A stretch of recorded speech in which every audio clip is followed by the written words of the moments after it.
Jadi seolah-olah tatkala kita itu sudah mencintai habaib, itu tidak boleh berkomentar positif atas KDM, atas Kang Deddy Mulyadi, dan apabila sudah suka sama Kang Deddy Mulyadi, itu tidak boleh satu kubu dengan habaib. Ini macam apa begitu ya?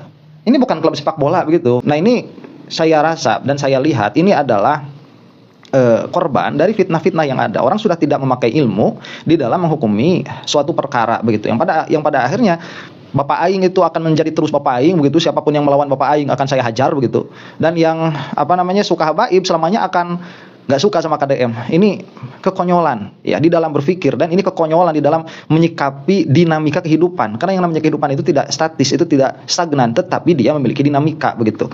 Ini kalau seperti ini caranya, dulu Islam nggak bakalan berkembang lah. Orang pernah memusuhi Islam, kemudian dia itu masuk Islam nggak diterima karena udah nggak suka sama orangnya. Nggak bisa seperti itu. Makanya kita ada ilmu begitu ya. Ada ilmu itu mizan, dia timbangan untuk menimbang perkara-perkara sehingga kita bisa melihat pada perkara itu yang benar, minimalnya secara syariat, mana yang tidak begitu.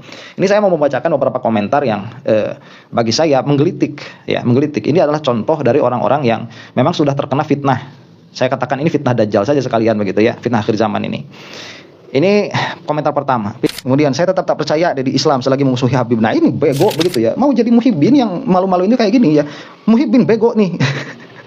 Kalau misalkan memusuhi habaib itu menjadikan tidak Islam, ya apa ya? Jadi begini nih, kalau misalkan ada habaib ya ada habaib, dan misalkan dia tidak mengusik keadaannya sebagai habib, dalam pengertian tidak mengusik bahwa beliau itu adalah keturunannya Rasulullah SAW, tapi atas satu dan lain hal tidak suka kepada habib ini, ya menurut saya mah nggak ada masalah begitu, karena memang kelakuannya seperti itu. Tapi jangan over kan, jangan dalam pengertian jangan sampai melampaui batas begitu ya. Kalau mau cinta, mau jadi muhibbin, jadilah muhibbin yang cerdas juga begitu. Jangan jadi muhibbin yang bego kayak gini, tiap-tiap yang memusuhi habib jadi musuh semua. Nggak seperti itu ya, nggak seperti itu pola pikirnya.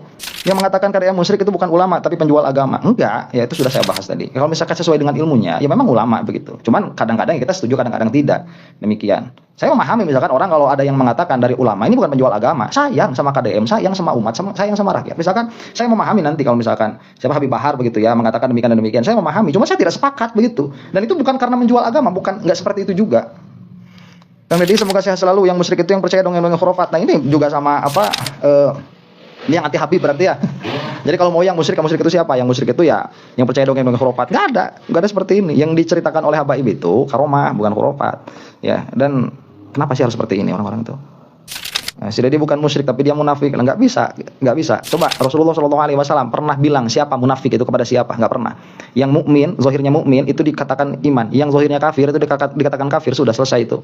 Rasulullah SAW. Munafik itu keadaan orangnya. Dan nanti di akhir bakal ketahuan yang munafik mana, yang tidak mana. Memang Rasulullah SAW itu dikasih tahu dalam beberapa kesempatan bahwa orang ini munafik begitu, dalam beberapa kesempatan. Cuman Rasulullah nggak pernah ngomong sama orang ini loh orang munafik, nggak pernah. Nggak seperti itu. Ya nggak bisa. Kalau misalkan karena memang Kang Deddy itu berubah misalkan ya dalam masa lalu beliau itu begitu, sekarang beliau ini begini, itu bukan munafik, memang dinamikanya saja demikian begitu. Nah, kalau kita misalkan mau menghakimi as a whole secara keseluruhan KDM itu bagaimana, ya silahkan hukumi secara keseluruhan. Kalau saya karena ini bentuknya di dalam video nggak bakalan bisa memahami secara keseluruhan, itu nggak bakalan bisa. Ya kita hukuminya per segmen begitu, satu kejadian. Nah, ini sudah selesai ya. Mudah-mudahan video ini ada manfaatnya.